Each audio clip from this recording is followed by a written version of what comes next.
دبیجا جبلی بداوی اینانا شر اوکراینا چه بجارندی لپیشمانینن.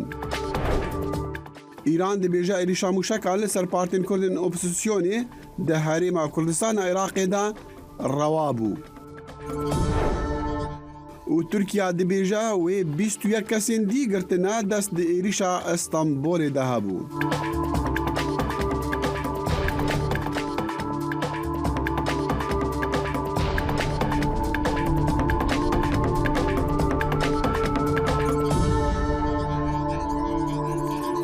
صلاة بخير هاتن دمجدية كورت كونكشن جدنجي أمريكا لواشنطن حفتي سبيدا روجا سيشمية سلاوي أصل جبارتان ديبت سروكي أندونيسيا جوكو ويدودو روجي سيشما كوبونا ولوتكيكي جروبي بيست لبالي كردوا رايجان هیچ بجاردەیەکی دیکە جگە لە کۆتایی هێنان بە شەڕی رووسیا لە ئۆکرانیادا نییە. سەرۆکی ئەندەنووسیا وتیشی ئەگەر شەڕەکە کۆتایی نێت ئەستەمە جیهان بەرەو پێشەوە بچێت. نابێت جیهان دابشکەین بەسەر بەشەکاندا، نابێت ڕێگە بدەین جیهان بکەوێتە شەڕێکی ساردی دیکەوە. ناکۆکی لەسەر شەڕی رووسیا دژی ئۆکرانیا پەرەسەندنی گرژیەکانی نێوان ئەمریکا و چین دەسەلمێنێت کە پاشخانێکی نەخوازراون بۆ سەرکردەکانی جیهان کە لە ئەندەنووسیا بۆ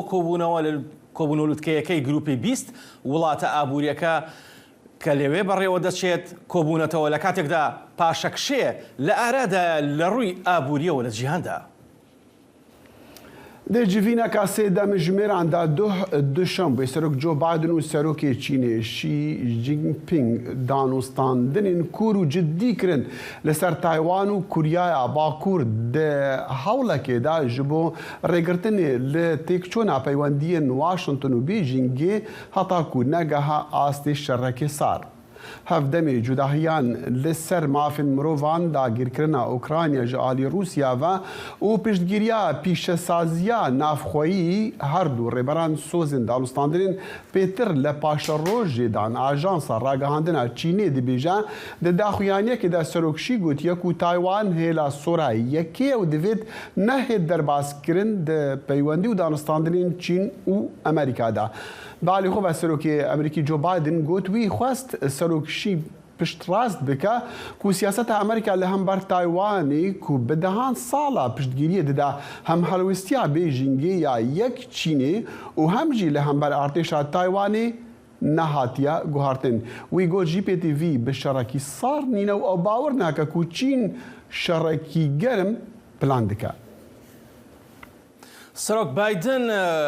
و شی جینپینگ سەرۆکی چین هەوڵیاندا ئاستی دابەزینی پەیوەندیەکانی نێوان واشنتن و بەیژینگ بوەستێن و بەرپرسانیان ڕاستپار کە دانوستانە هەڵپەسێدراوەکان لەسەر کارەبەراییە سەرەکیە جیهانیەکان دەست پێ بکەنەوە.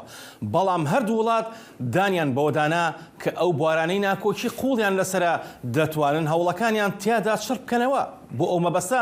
لە واشنتنەوە هاوکارمان بەڵێن ساڵحمان لەگەڵدایە. بەڵێن ئەم کاتت باش ئەم کاتەوە باش ئاسووە. بەگشتی چی دەگوترێت لەسەر ئەم کۆبوونەوە لووتکەی نێوان سەرۆک جۆ بایدن و سەرۆکی وڵاتی چین؟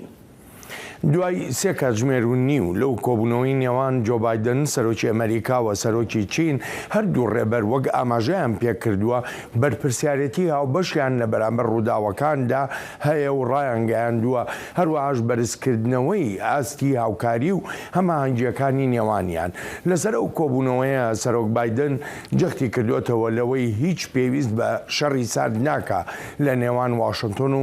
بێژینگدا. دەشڵێت هەردوو وڵات تواناییان هەیە بۆ کۆنتڕۆڵکردنی جیاوازیەکانی نێوانیان و ڕێگەگرتن لەو جۆرە کێبرچەیانەی وەردەچەرخێن بۆ قەیران. هەرچی سەرۆکی وڵاتی چینە لە لای خۆیەوە جەختی کردوێتەوە لەوەی بەرژەوەندیەکی زۆری هاوبەشەیە لە نێوان هەردوو وڵاتدا. بێژینگ هیچ خواستێکی نییە بۆ هیچ جۆرە ئەڵنگاریەک لەگەڵ ئەمریکادا. بەپێی سەرچاوەکان هەندێک بەرەو پێشچوون لە پەیوەندیەکانی نێوان هەردوو وڵاتدا هاتوۆتە ئاراوە. بەڵام لە هەمان کاتیشدا پێدەچێت بەشێکی کۆبوونەوەکە بۆ وەبیرهێنانەوەی هێڵە سوورەکانی نێوان هەردوو وڵات بووە وەکو دۆسەی تایوان بۆ نمونە. بەڵێن لەگەڵ هەموو ئەو ناکۆشی و ململانیانەی کە لە نێوان هەردوو وڵاتدا هەیە هیچ خاڵێکی هاوبەشیان هەیە؟ هەردوو سەرۆک هاوڕابوون وەڕێککەوتون لەسەر ئەوەی کە نابێت بە هیچ جۆرێک چەکی ناوچی لە جیهاندا بەکار بهێنرێت و شەڕی ناوچی بکرێت یان تەنانەتە ڕەشەی بەکارهێنانی بۆمبی ناوچی بکرێت بە تایبەتیش لە ئۆکراین و هەردوو ڕێبەرجەختیان کردوتەوە لەوەی دژی بەکارهێنانی ئەو جۆرە چەکەن و دەشڵێن ئەگەر چەکی ناوچی بەکار بهێنرێ ئەوە هیچ لایەکتیایدا سەرکەوتوو نابێت بەڵام ئاسۆ پێ ناچێت لە دوای کۆبوونەوەکەشیان توانرا بێ وڵاتی چین بێنرێتە ڕیزی ئەو وڵاتانەی بە فەرمی سەرزەنشتی شەڕی سەپێنراوی رووسیا بکە بەسەر ئۆکرایندا ئەڵبەتە ئەمە لەو ڕوانگەیەوەی دوای کۆبوونەوەکە وەزارەتی دەرەوەی چین لە ڕاگەیەنراوەیەکدا کە ئاژانسی دەنگوباسی ژینوا بڵاوی کردوێتەوە دەڵێت سەرۆکی چین بە نیگەرانیەوە دەڕوانێتە ڕەوشی ئۆکراین و دەشڵێ وڵاتەکەی لەگەڵ دەستپێکردنەوەی دانوستاندنی ئاشتیانەدا لە نێوان رووسیا و ئۆکرایندا. باشە بەڵێن سەرۆک بایدن لەگەڵ هەردوو ڕێبەری ژاپۆن و کۆریای باشووردا کۆبوونەوەی هەبووە. لەو کۆبوونەوانەدا بابەتە گرنگەکان چی بوون؟ لەو کۆبوونەوانەشدا ئاسووەکە زیاتر ڕەهەندی ئاسایشیە بووە بە تایبەتیش لەسەر مەترسیەکانی کۆریای باکوور بۆ سەر جیهان و بۆ ئەو ناوچەیەش بە تایبەتی. ئەوڕەت کۆبوونەوەکە زیاتر بە مەبەستی ڕێکخستنی چۆنێتی وەڵامدانەوەی هەڕەشە و مەترسیەکانی بەرنامە موشەکیە ناوچی و باڵستیشیەکانی پیۆنگیانگە. بێگومان باسیش لە پێگە و هەڵوێستی وڵاتی چینیش کراوە لە ناوچەکانی ئۆقیانوسی ئارام. سەرۆک بایدن لەو کۆبوونەوەیەش دا لەگەڵ ئەو هەموو گرفت و ئاڵۆزیانەی ڕوبەڕووی دەبینەوە ینی وەکو دەڵێت بەڵام هاوکاری و ڕێکخستنی کاروبارەکان لە نێوان واشنگتن تۆکیۆ سیۆڵدا لە ئێستادا لە هەموو کاتێک باشترە. هەر لەو کۆبوونەوەیشدا سەرۆک بایدن باسی لەوە کردبوو ئەمریکا وڵاتی چین هێڵی پەیوەندی نێوانیان کراوەیە ئەوەی وەک باسوان کرد بۆ ڕێگەگرتن لە ڕوودانی هەر قەیرانێک. زۆر سپاس بڵێن. سپاس بۆ تۆ ئاسۆ. بەڵێ هەر لە جڤینین کو لە بالی لە کۆمبوونا بلندا کو لە ئەندونوسیا تێکردن لە جڤینا بیست لە بالی ئەندونوسیا سەرۆکی ئەمریکا جۆ بایدن بە سەرۆکی تورکیا ڕەجەب طەیب ئەردۆگان جڤیا و دیپلۆمات دەبێژن کو ئەمریکا و هەڤبەندین خوا دەخوازن جڤینا جی بیست بەکاربێنن ji بۆ بەهێزکردنا هەڤبەندیە لە دژی رووسیا لە شەڕ ئوکرانیادا. جڤینا سەرۆک بایدن بە سەرۆکی تورکیا ڕەجەب طەیب ئەردۆگان ڕا یەک بۆژی جیڤینین ڕەخەکی کۆمبوونا بلندا بالی بە ڕێبەرین جیهانی را راپۆرتین میدیایە دەبێژن کو سەنگیا وان جیڤینان لەسەر شەڕی رووسیایە لە دژی ئوکرانیا ji ber ku ew yek ji seddemên here mezin krîzên aboriya cihanê û derdên mirovanî ku niha em dibînin. Du endamên G2 Tirkiya û Arjentîna Petir ji her welatekî dî ber bi ziyanên giraniya ev sal ketine. û pêşbîniya pêlasor a Komariyan ji bo bidestxistina desthilatê di her du encûmenên Kongresê Emerîkî da di hilbijartinên nîvdem de ser negirt. Hejmartina dengan nîşan didin ku Demokrat dê di sala 2023 de bi kêmî ve pêncî endam di civata sînatoran de hebin û dê bibe piranî. Komarî jî ji serketina encûmenên nûneran jî nêzik dibin lê hêşta zûya encam bên ragihandin. Raporteka dengê Amerîka pitir ronahiyê dêxa servê mijarê.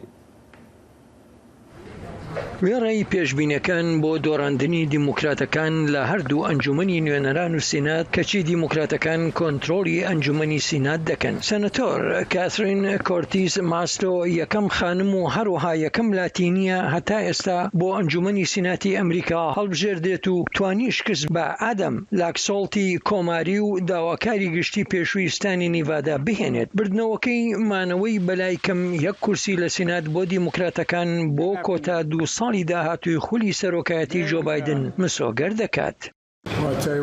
پیرۆزبایی لێ دەکەم ئەی سیناتۆر شومەر دووبارە بوویتەوە بە سەرۆکی زۆرینە. ئێمە ئێستا سنگ دەخینە سەر ویلایەتی جۆرجیا هەروە سەبارەت بە دۆخی ئێستامان هەست بە باشی دەکەین. من ئەو پەڕی خۆشحاڵم بە ڕێژەی ئەو ژمارەی بەشداریان لە دەنگدانەکەدا کرد. من پێم وایە ئەوە شواتەی ڕنگدانەوەی خەسەتی کاندیدەکانمان دەخاتە ڕوو. توانە و لێهاتووی کاندید بابەتێکی دووبارەیە لەم هەڵبژاردنەدا بەوەی کە میچ مکۆنڵی کۆماری و سەرۆکی کەمینەی کۆماریەکان پێشتر ڕخنەی لە کاندیدەکانی پارتەکەی خۆی گرتووە و سەنەتۆرانی دیکەش وا دەنگی خۆیان دەخەنە پاڵ دەنگی میچ مکۆنڵ لەو بارەیەوە. توانە و لێهاتووی کاندید گرنگی خۆی هەیە، جۆرە هەستێک بە توندڕەوی هەیە ئەوەی بەڕەوا و ناڕەوا کۆماریەکان پیشانیان داوە. وەک ئەمریکایی دەبێت ئێستا ئەو توندڕەویەت چاک بکەینەوە. جا پێم وایە تەواو ئەوە بوو کە بەدیتان کرد. کاریگەری ئەو کاندیدانەی بە وردی لەلایەن سەرۆکی پێشووی دۆناڵد ترامپەوە هەڵبژێردران سەرکەوتنیان بەدەست نەهێنا، وەک لیان چاوەڕوان دەکرا هێشتا ئەو کاریگەریە لەسەر کۆماریەکان دیارە. من زۆر سەربەرزم بۆی کە ویلایەتی ئەریزۆنا متمانەی پێدام نوێنەرایەتی ویلایەتەکەمان لە ئەنجومەنی سیناتی ویلایەتە یەکگرتووەکانی ئەمریکادا بکەم. تەنها ئەنجامی یەک ویلایەت لە کێبڕکەی سیناتدا ماوە و یەکلانە بۆتەوە، ئەویش ویلایەتی جۆرجیایە. جۆرجیا یەکێکە لەو دوو ویلایەتی کە پێویستە کاندیدەکە بەلای کەم لە 150 سەرجەمی دەنگەکان بەدەستبێنێت بۆ ئەوەی براوە بێت. هاوکات لە ئەنجومەنی نوێنەراندا هەردوو پارتی دیموکرات و کۆماری لە یەکەوە نزیکن، بەڵام وا پێدەچێت کۆماریەکان بگەنە 280 کورسی کە پێویستە بۆ مسۆگەرکردنی زۆرینە تێیدا.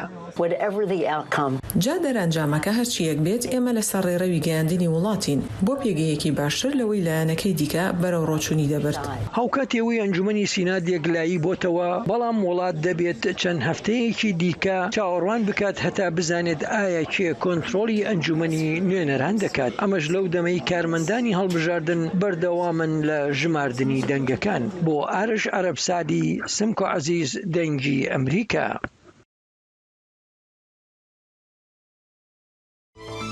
برنامه هفترنگ برنامه هنری یا بشی کردی لدنگی امریکایی از لقمان احمد هر دو هفتی جارکی و دبم گرکی ناو اختی چاندو هنرا رنگین بمرانه.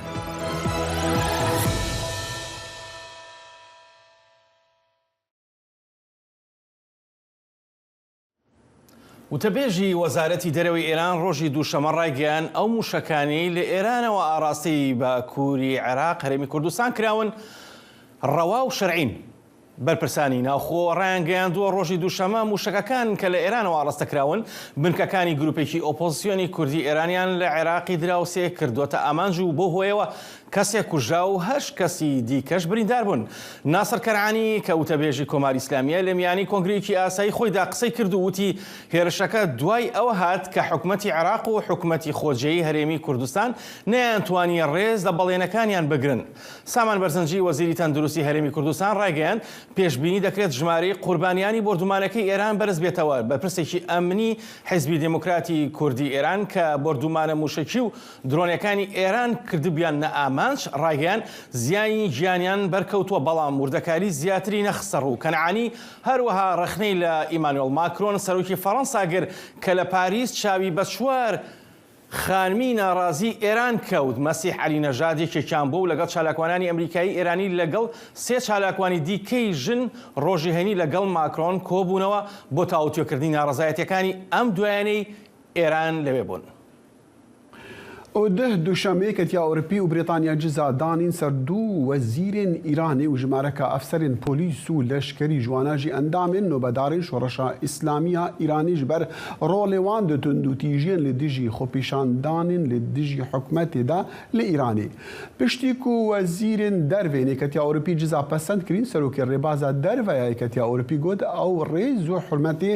لە وێرەکیا ژینên ئیرانê digirin ku daxwaza mafên xwe yên ڕەوا و سەرەتایی دیکن. ئەف پێنگاو دێ ملک و سامانێ 29 کاربەدەستên ئیرانê سڕ بکە و بەندکردنê یان بەندکردنا سەفەرê dane ser wan e. Di navxwanda wezîrê navxwe Ehmed Vehîdî ku êketiya Ewropî dibêje ew berpirsa ji jimareka pêşêliyên li hember mafên mirovan. Êketiya Ewropî dîsan televizyona dewletê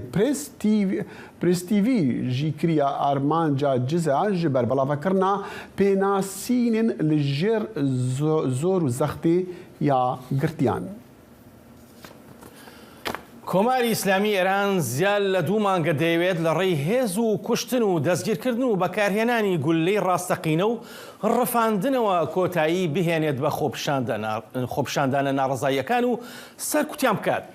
ئێران کچان و خانمانی ئێرانی کردووەتە ئامانج، بەڵام دروشمی ژن ژیان ئازادی و مەرگ بۆ دیکتاتۆر و مەرگ بۆ خامەنایی.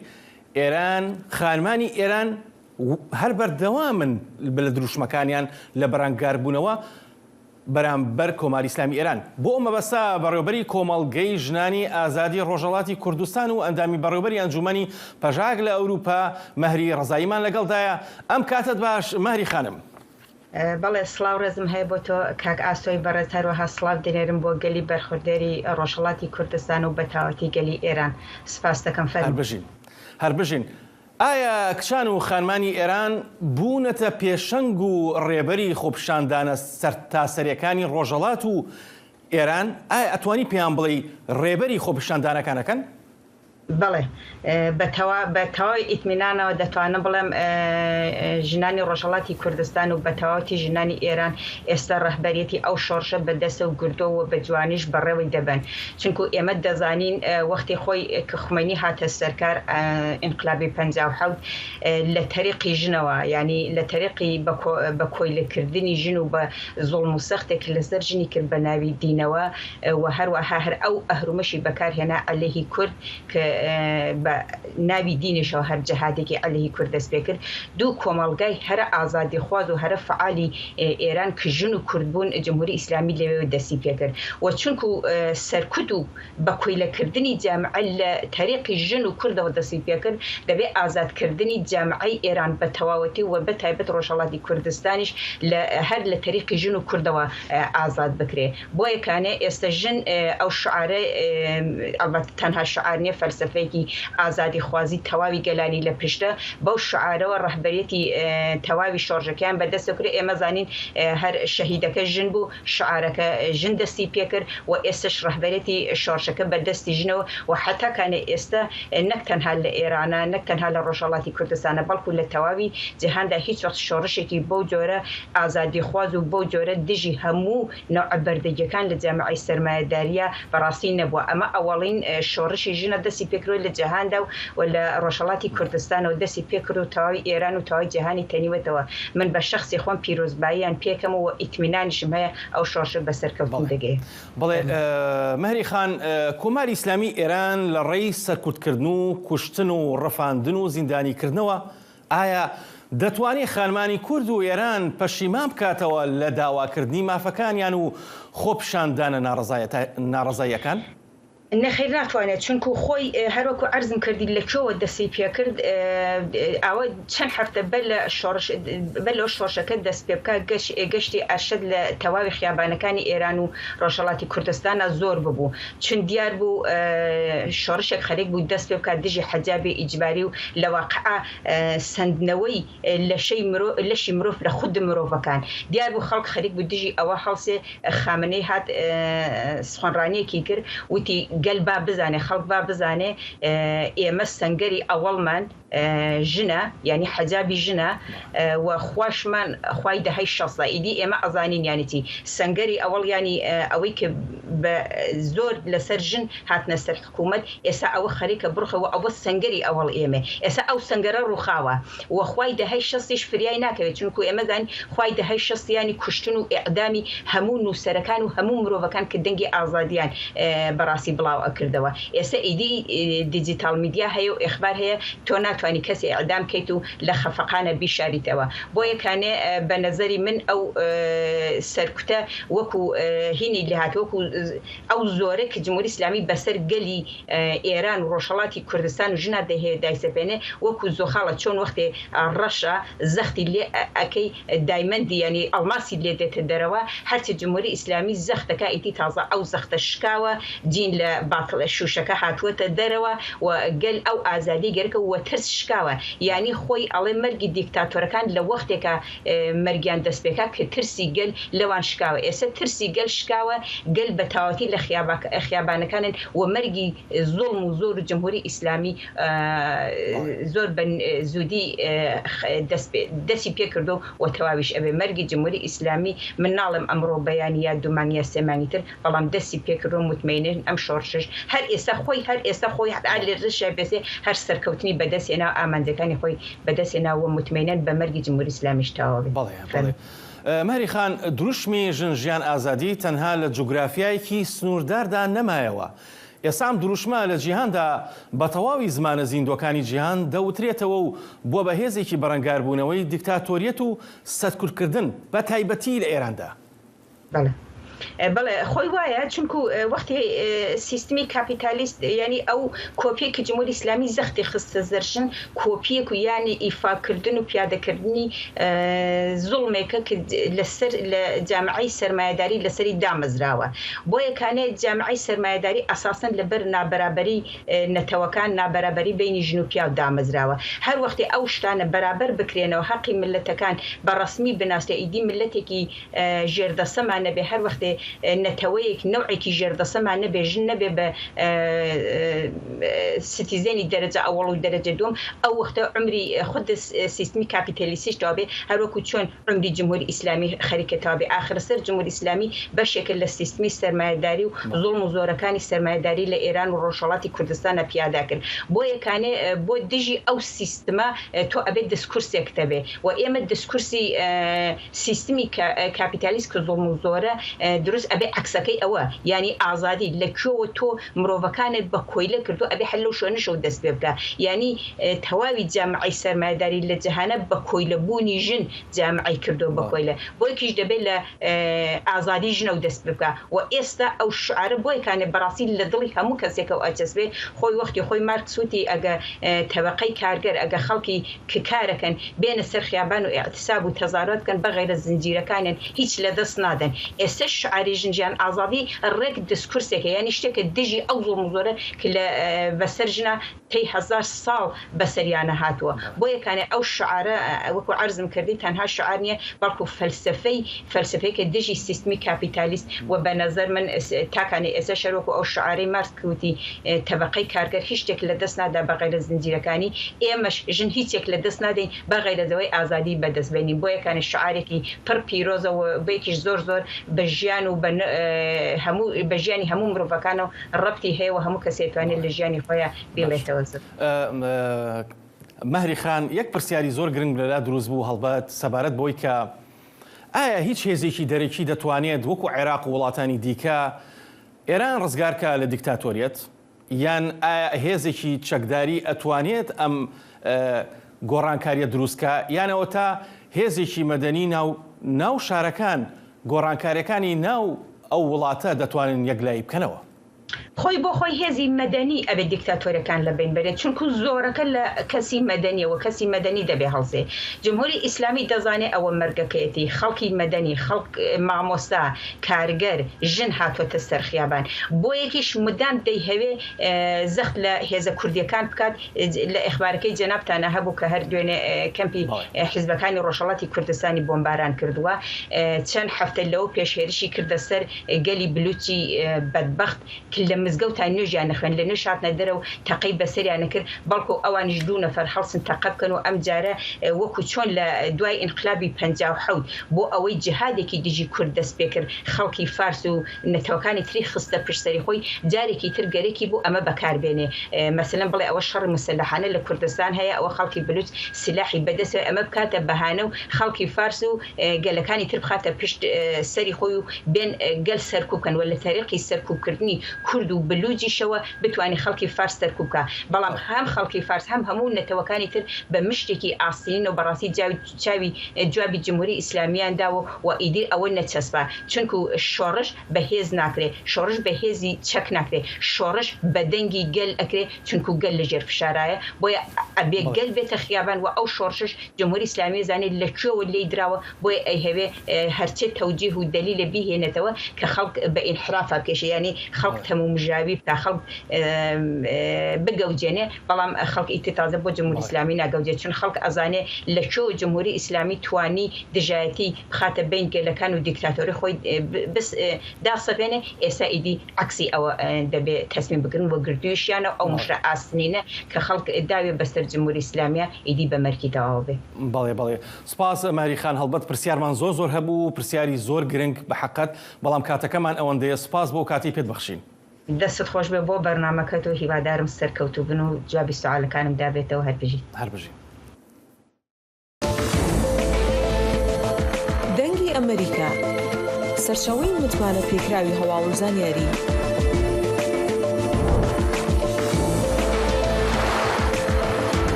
لە ماڵپەڕ و تۆڕە کۆمەڵایەتیەکانی دەنگی ئەمریکاوە ئاگاداری هەواڵ و گۆڕانکاریەکانی جیهان بە.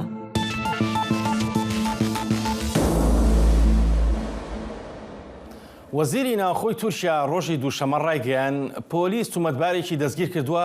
کە پێدەچێت بۆمبەکەی چاند بێت کە لەسەر شەقامێکی قەرەباڵغی پیادەڕۆ لە ئەستەمبول تەقیوەتەوە لە تەقسیم. ئاماژەی بەوەش کرد دۆزینەوە سەرەتایەکان ئاماژە بەو دەکەن کە چەکدارە کوردەکان بەرپرسیارن لە هێرشا کوشندەکە. سلێمان سۆیلۆ وەزیری ناوخۆی تورکیا ناسنامەی تومەتبارەکەی نەخستە ڕوو، بەڵام ڕایگەیان 21 کەسی دیکەش بەسی لێپرسینەوە ڕاگیراون. تەلەڤیزۆنی تورکیا گرتە ڤیدۆیەکانی بڵاو کردەوە کە لەلایەن هێزە ئەمنیەکانی تورکیاوە بڵاوکراونەتەوە. گوایە دەستگیرکردنی تومەتباری سەرەکی تەقینەوەکەی یەکشەمە پیشان دەدات کە لە شوێنێکدا گوایە خۆی شاردوتەوە. هەروە پۆلیس لە کاتی گەڕانەکەدا دەستیان بەسەر بڕێکی زۆر پارەی کاش و کەلوپەلی بە بەهادا گرتووە. لەو تەقینەوەیەدا شانی باسە 6 کەس کوژاون و 8 تا 1 کەسیش بریندار بوون.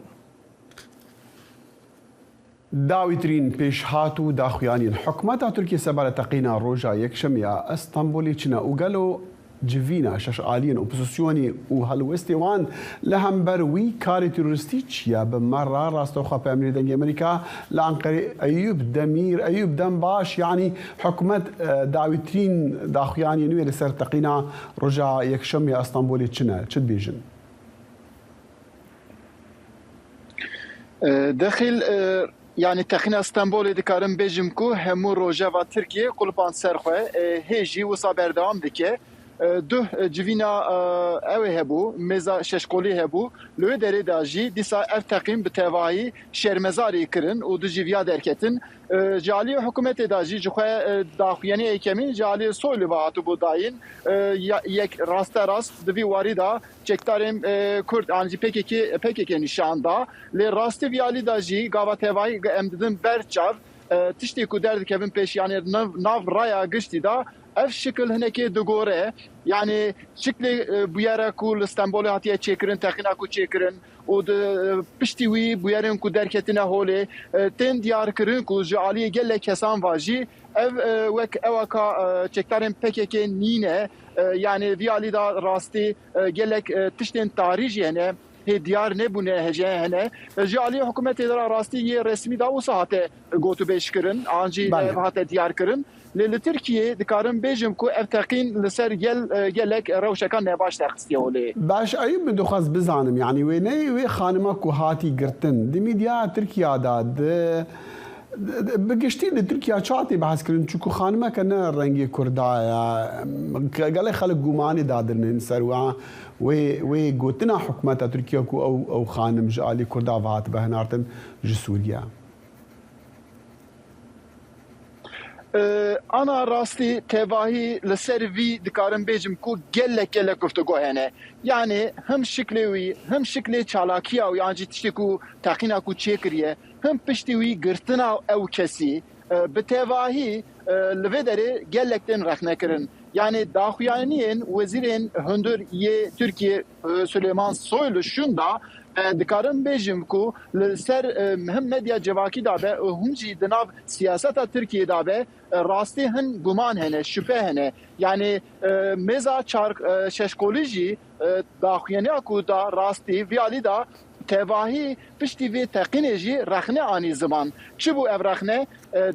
دما تقین چه بو لترکیه همو مدیا جواکی هاته راوستاندن تکیلی هاته قدکرن دوی جوینا مزا ششکولی دا جی ev wek binpêkirina demokrasiyê an jî astengkirina ragahandinê hate diyar kirin. Ji bo wî jî tevahî em didin berçar li tevahiya Tirkiye da jî xofeka mezin derkete pêş vî alî da dîsa duh li Enqerê gelek kolanê Enqerê da her der hate girtin ji bo ku pakêteka bi guman hebû ser wî ew dikirin lê tişekê derneket dikarin bêjim ku bandor li her derê Tirkiye da xwe vedaye li Enqerê jî em viya dibînin dalê din da jî hin rêxistinan dîsa îro daxuyanî wan hebû li Enqerê افتخنا اسطنبول بتوای شرمزاری کرن یعنی دبیجن کو لازمه کو پیشیا مدیا جواکی نیگرتن باش ایوب ام دخوازن جته بزانم زان حکومت نابیجه که او کسی تینگرتن بهرا بتر ناسنامه وان چنه و چی کسن نهادی ویدیو دام دبینن دما کو هزن اولکاری وان دگرن گلک جوانا خورتن تینگرتن لجادی و تدی ویدیو نشان دادن بدرستی هرچند سروچاوی وان دیار ناکن لی بگشتی لی ترکیه خلکی دی لایانی دی چی بیجن ناسنامه وان دیار دکن کردن نکردن جوکی درینا چی کار کرینا چی کدوه بحثی چلا بتر چلا هات کرن ایرو بحثی بترج بیستویا کا تیکرن کو هات نگرتن جماره که مزنا خلکی تیکرن دوی بیزانین که او خلقنا کینا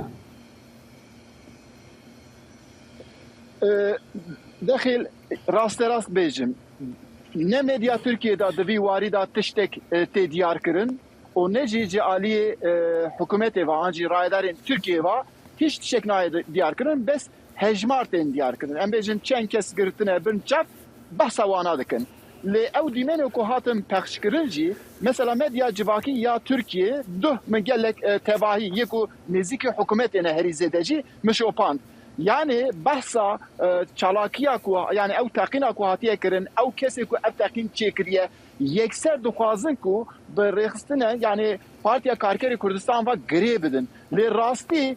او بحثا و بیا وقتا کو دکن جی بخوشی هنتشتان باور نین جبو کو پرسه کو دکن والا دمینن دالیه دن دا جی مثلا او کس تاقین چیکریه یکسر چیه مالا خواه یعنی دبیجن کو یک کسی که کاری کی وا آنجی تیچه کی وا بکه چه راست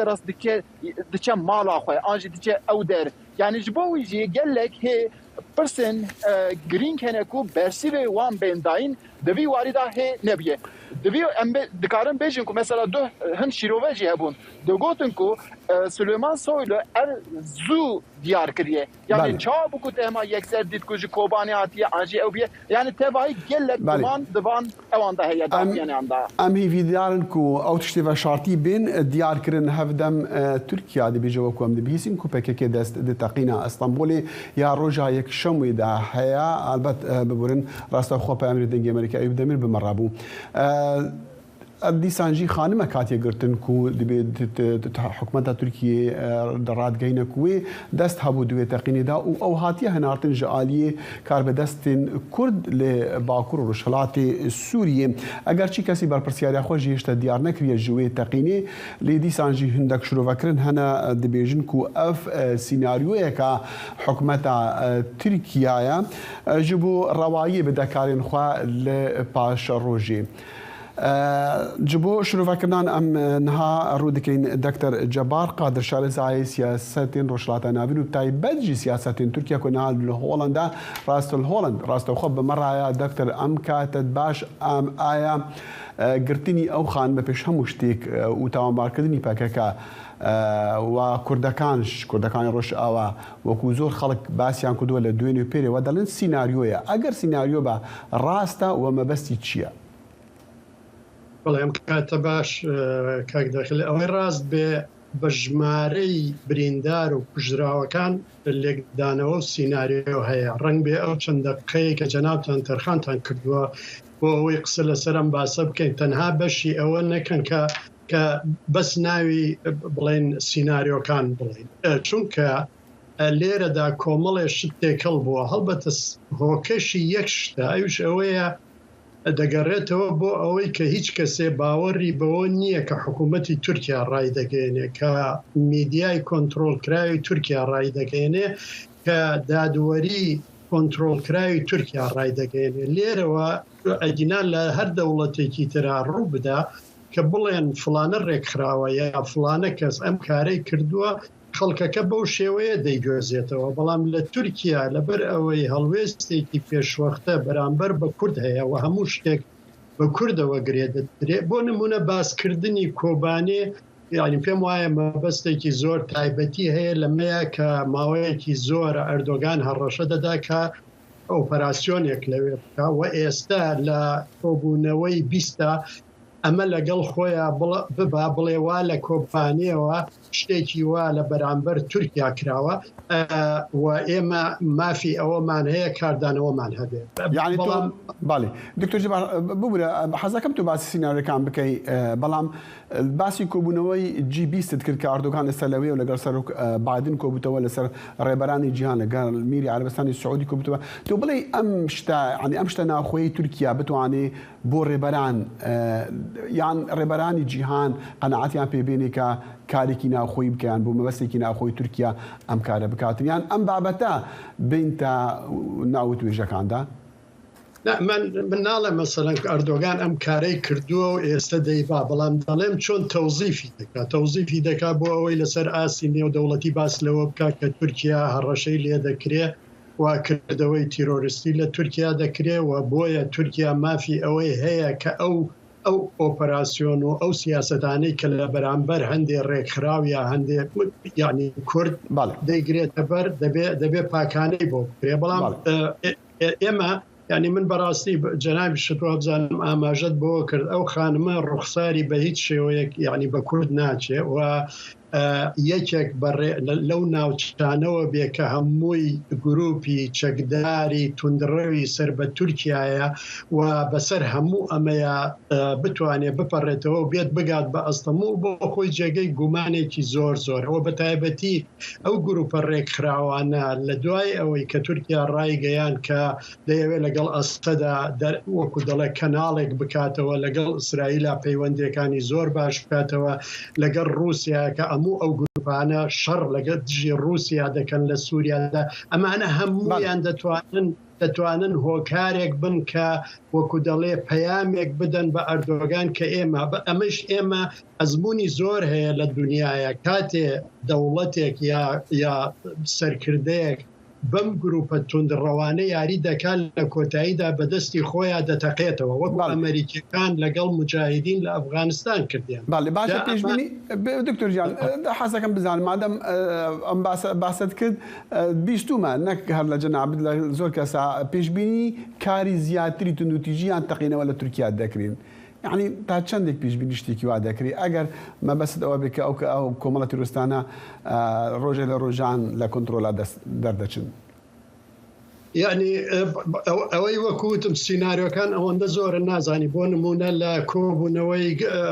دەوڵەتە تورکیەکان باس لەوە کراوە کە پشتگیری لە گەلی تورکی ئازربایجانی لە ئێران بکەن. بۆ نمونە ئەمە هەندێک کەس بۆ گرەی دەدەن ڕنگ بێ ئێران بێ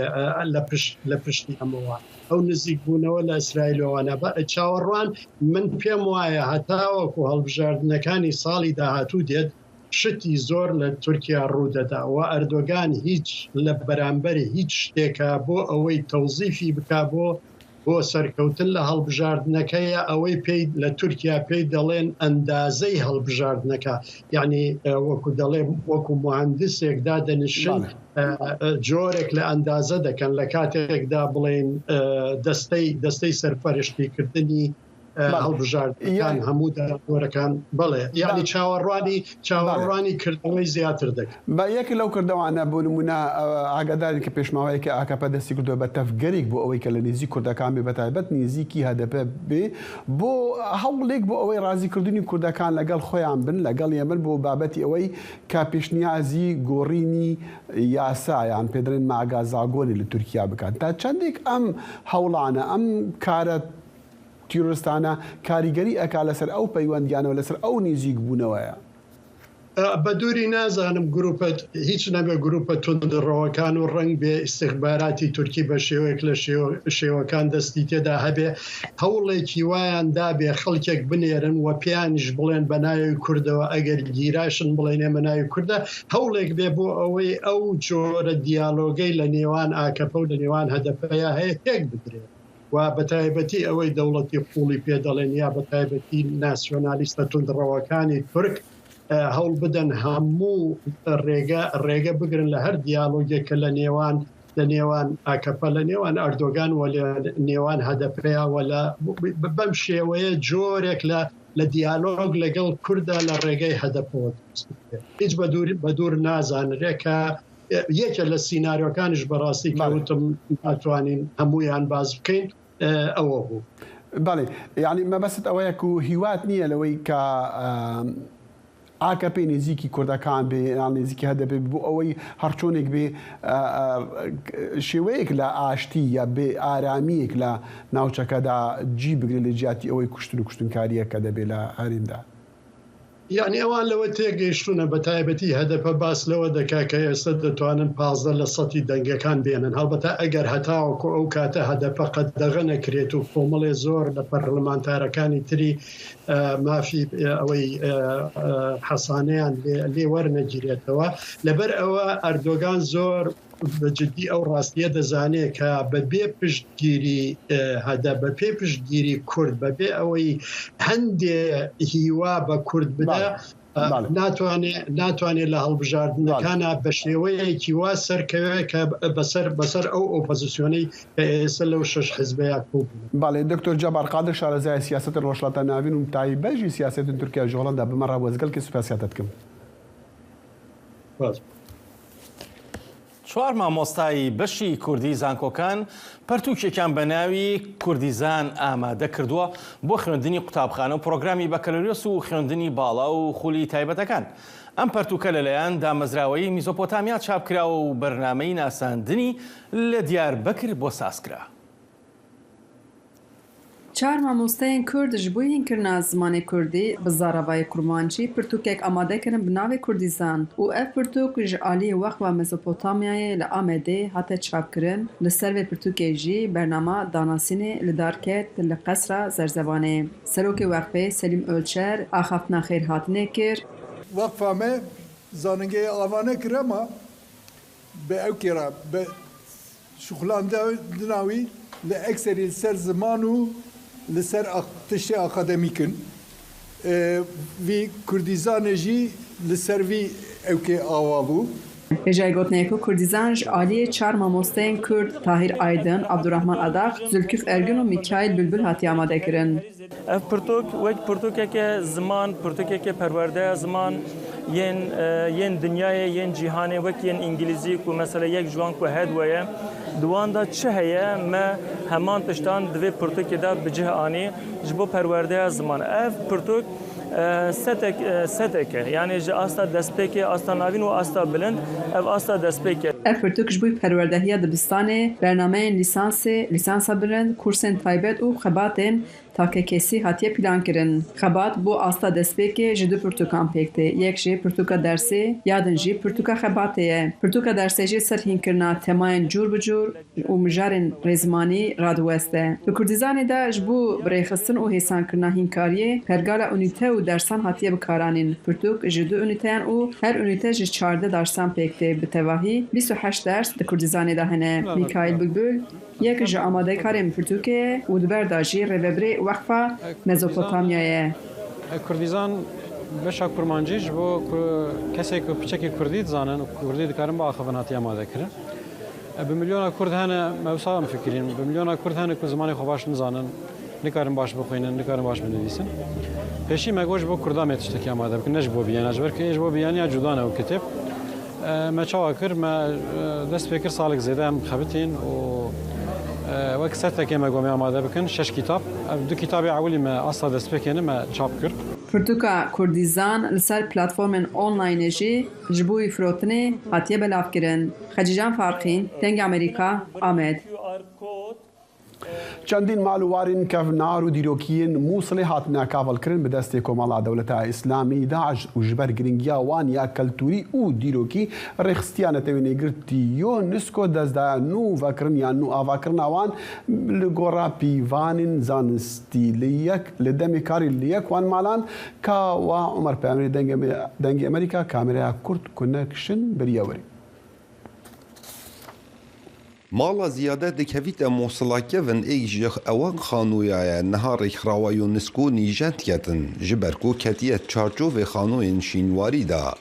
Mala ziyade li çerxê hejdê hatiye avakirin bi destên hostayên Mesîhî nexş û dîzaynên balkêş lêkirbûn. Zêdebarî xanû ji sê qatan pêkhatiye û سي سردابا. الغرفة ولدت بها عام 1900 دوی مزاله دا لسال 1957 اسات مدنیای لمها رمضانی بو 15 مها نیسانی بو زاروکینیا منو چونا من یا قطابخانه و گشت یادگاری من دوی جوری دابون. معن احمد ایج خودین خانویک و باب باپیری وی اف مالا آوا کربو. معنی گلک یادگاری و بیرهاتن لوی خانوی هبون لیت شر داعش دا هاد بو کاول کرن. عدد دائرة الآثار ام سپاسیا بريفابريا شنوار نينوا حکومت دکین کورابو نبنو جنکرنا خانوی ما از دلخوشم نجبرو ایچندی کمالا باپیری من نخیر از دلخوشم چکو اف خانوین وسط هین نو جنکرن وکا خانوی توتنچی و ملاح دا کومیجویا باجری دیار بکن. کار لسروی چنده تیتا کرن کو اف خانویا وکو بری وگریتنو زیده باری 75 ساده پارچن مرمری موصلی یه وی خانوی کوم کرینو بدستین کسان شرازا کار تیتا کرن. ثم توالت نوکا کار لسروی خانی تیتا کرن دا کوواکا بری وگرینن خلق حمود زانن کاری نوجن کرنی لسر خانوین وصا ما بس نا اوا بشوازکینو بتا آوا کرن نخیر مرم اوا دمی گشتیار پاش روژ قصدا وان جهادکن هست بکن جهه کی شنوار آیا بریکا اوان پارچن نوکا عمل سر کار دکین. حتی نوکه لموصلا کون 4 خانو جلای رکخراوا یونسکو و هاتینا نیجن کرن کو خانوی شینواری نه خانوی باپیر معنی جی کتیت ناوا و پلانه دا. کاو عمر دنگ امریکا موصل. باران منداڵێکی خوارتەمەند 12 ساڵە و خەڵکی شاری قامیشلۆیە بەهۆی خراپی دۆخی ئابووریەوە باران هەموو بەیانیەک لەبری ئەوەی بچێتە قوتابخانە دەچێتە سەر کارەکەی لە کاتێکدا لە سایە 20 منداڵانی ناوچە کوردنشینەکانی سووریا وەک باران بەهۆی خراپی باری ئابووری و هەڕەشەی جەنگەوە هەمان دۆخیان هەیە. پێام لێرمانزانە عومەر ئەم راپۆرتەی بۆ ناردوین. باران عەبدوڕەحیم زارۆکێکی بچووکە تەمەنی 12 ساڵ دەرباس نەکردیە. باران لەگەل کارسازێ پێشەسازیە بەرێ خۆ بە دەستپێکا ڕۆژێ ددە کار دەوسا گۆ ئەو بچێ دبستانێ. باوێ باران عەبدوڕەحیم گۆ نەخواست لە پێش کەمیرێ بەئاخڤە گوت ڕەوشە ئابووری پرئالۆزە ئارمانجا من ji şandina baran ji bo kar ew e got hînî pêşeyekê bibe got di pêşerojê de jê sûdê werbigire. Ev jî devera pêşesaziya Qamişloyê bi sedan zarok weke baran lê kar dikin. İvan Saîd xwediyê kargeha gobaran lê kar dike ew dibêje gelek malbat zarokên xwe dişînin kar. مستقبليني خوندني تني رابو غازي بينم جمتا سينا هم قلنا مشكلة جمرقو يعني قول أو بتشوشك مقولنا مشكلة برا بتشوشك بيجي بالعكس شيتره